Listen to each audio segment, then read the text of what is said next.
Olá, eu me chamo Alisson, sou acadêmico de Direito da UEA e neste vídeo eu vou abordar o princípio do contraditório. É um dos mais importantes postulados no sistema acusatório. Trata-se do direito assegurado às partes de serem cientificadas de todos os atos e fatos havidos no curso do processo, podendo manifestar-se e produzir as provas necessárias antes de ser proferida a decisão judicial. O direito ao contraditório, sob a ótica do réu, ele guarda estreita relação com o princípio da ampla defesa.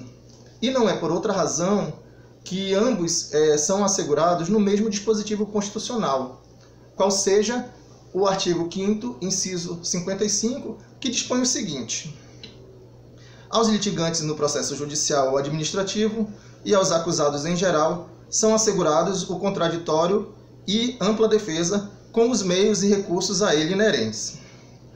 Por possuir maior abrangência, o princípio do contraditório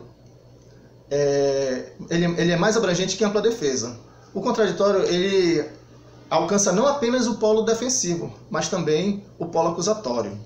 Esse dispositivo, assim como os outros, ele pode ser mitigado em determinados casos, como por exemplo a decretação da prisão preventiva, o procedimento de sequestro de bens supostamente adquiridos pelo investigado ou réu com o produto de infração penal, e a interceptação das comunicações telefônicas. Conforme já dito, o contraditório e a ampla defesa eles possuem uma intrínseca relação. E, seja qual for o objeto do processo, é preciso que se tenham três realidades procedimentais a serem verificadas nesses princípios. A primeira delas é o direito à informação, ou seja, é a garantia constitucional da ampla defesa de conhecer a realidade materializada nos atos do processo, em especial aqueles relacionados à produção de prova, que são os atos instrutórios. E para assim o réu possa ser ouvido em juízo e prestar com maior efetividade a sua versão dos fatos. Temos também a bilateralidade da audiência, quando as partes devem ser ouvidas pelo juiz para a formação do seu convencimento. E por fim, o direito à prova legalmente obtida ou produzida, que é extremamente necessário para demonstrar a verdade dos fatos alegados, e que esta seja pertinente e relevante ao fim a que se destina, e obtida por meios lícitos. Meu colega Guilherme apresentará um julgado recente sobre este assunto. Dando continuidade à explanação do colega, nós escolhemos como jurisprudência a ser trazida para elucidar o princípio a jurisprudência de um julgado do STF, o habeas corpus 166.373, que ganhou muita notoriedade política e nacional, já que tratavam-se de réus ali condenados na Operação Lava Jato, e versa sobre a ordem da apresentação das alegações finais nos casos da delação premiada, delatado e delator. Esse julgado ocorreu em 2 de outubro de 2019 e por 7 votos a 3, o Pleno do Supremo Tribunal Federal decidiu que o delatado deve falar por último nas alegações finais e, portanto, não haveria prazo comum, mas sim prazo sucessivo para o oferecimento das alegações finais. Os 3 ministros que votaram contra basearam seus julgados basicamente na falta de previsão legal, já que, de fato, a legislação infraconstitucional e a própria legislação específica da delação premiada não prevê essa ordem da apresentação das alegações finais entre corréus delatados e delatores, e também, naquele caso concreto, a ausência de pré-questionamento e a ausência de prejuízo. E como nós sabemos, no processo penal brasileiro, só se declara uma nulidade quando há prejuízo. Trata-se do princípio da pars de nullité sans griffe. Os 7 votos vencedores,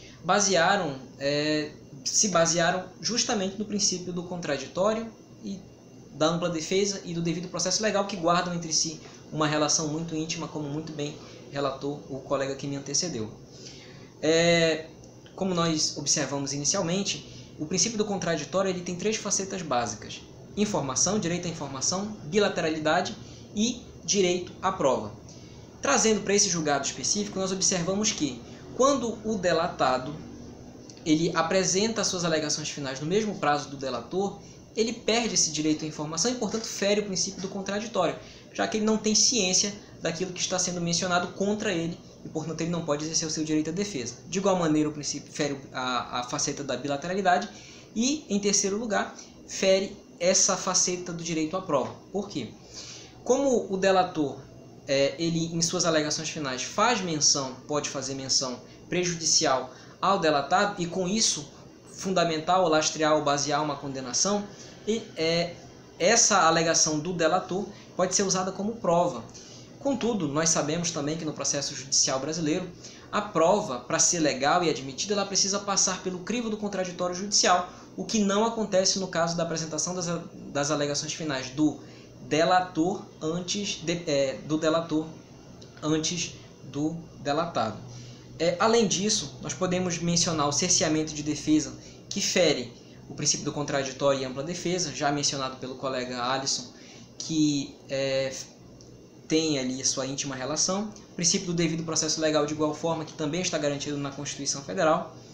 E nós observamos aí também algumas dificuldades do processo em si.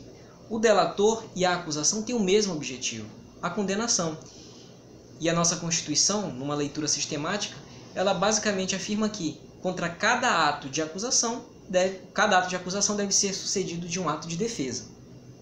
E por fim, e um argumento bem convincente e acho que fundamental também nesse ponto, além daqueles já explicitados e o princípio do contraditório que nós estamos aqui a falar, é a questão da ausência de prejuízo para o Estado e para as demais partes do processo de se conceder o prazo sucessivo ao réu delatado. Por 5 dias